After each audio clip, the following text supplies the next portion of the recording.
Hey guys, good morning, welcome back to my channel. I pass सब अच्छों को। तो गाइस आज बात करने वाला हूं ईपीएफओ की ईपीएस योजना में हुआ है घोटाला। तो गाइस इस पर सीबीआई जांच की मांग उठने लगी है कि इस पर सीबीआई जांच हो। ठीक है, तो गाइस इसके बारे में फटाफट से बात कर लेते हैं।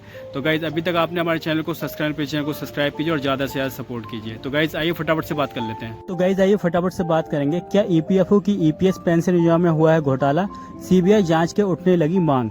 ईपीएस पेंशन धारक पेंशन प्राप्त करने में संघर्ष कर रहे हैं, पैसे की सुरक्षा पर सवाल उठ रहे हैं और योजना के लाभ पर संदेह है। वे पेंशन राशि के रिफंड, वैकल्पिक निवेश विकल्प और मृत्यु के बाद रिफंड की मांग कर रहे हैं। योजनागत सुधार की आवश्यकता है। कर्मचारी पेंशन योजना ईपीएस का उद्देश्य सेवानिवृत्त कर्मचारियों को वित्तीय सुरक्षा प्रदान करना है। हालांकि वर्तमान समय में ईपीएस पेंशन धारकों को कई समस्याओं का सामना करना पड़ रहा है। एक ईपीएस पेंशन धारक ने कहा है कि कहीं ईपीएफओ में उनका पैसा सुरक्षित है कि नहीं। उन्होंने चिंता व्यक्त की है। ईपीएस पेंशन धारकों की समस्याएं क्या हैं? ईपीएस पेंशन धारकों को अपने पेंशन के लिए संघर्ष करना पड़ता है, जो उन्हें अपने ही पैसे के लिए भिखारी जैसा महसूस कराता है। यह स्थिति विशेष रूप से चिंताजनक है जब एक व्यक्ति ने 30 से 35 वर्षों तक सेवा की हो। पेंशन धारक यह सेवा उठाते हैं कि क्या उनका पैसा सुरक्षित है।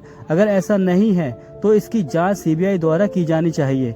इतने लंबे समय तक सेवा करने के बाद भी पेंशन की राशि में बहुत कम मूल्य होता है। ये सोचने का विषय है कि इस योजना का क्या लाभ है जब योगदान का मूल्य इतना कम हो।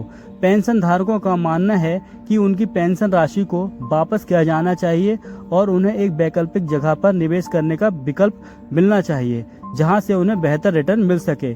ईपीएस पेंशन के लिए एक विकल्प दिया जाना चाहिए ताकि पेंशन धारक खुद तय कर सके कि वे वास्तव में इस योजना में रुचि रखते हैं या नहीं।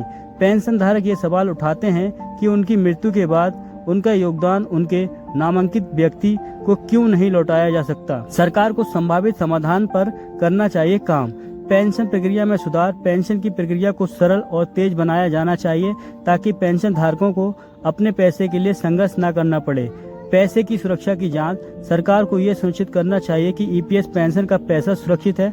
अगर इसमें कोई संदेह है तो इसकी सीबीआई द्वारा जांच की जानी चाहिए। योजना का पूर्ण मूल्यांकन, ईपीएस योजना के लाभ और योगदान के मूल्य पर पूर्व मूल्यांकन किया जाना चाहिए। इससे अधिक लाभकारी और आकर्षक बनाने के लिए सुधार किए जाने चाहिए। वैकल्पिक निवेश के लिए विकल्प, पेंशन धारकों को अपनी पेंशन राशि को वैकल्पिक निवेश योजनाओं में लगाने का विकल्प दिया जाना चाहिए, जिससे उन्हें बेहतर रिटर्न मिल सके।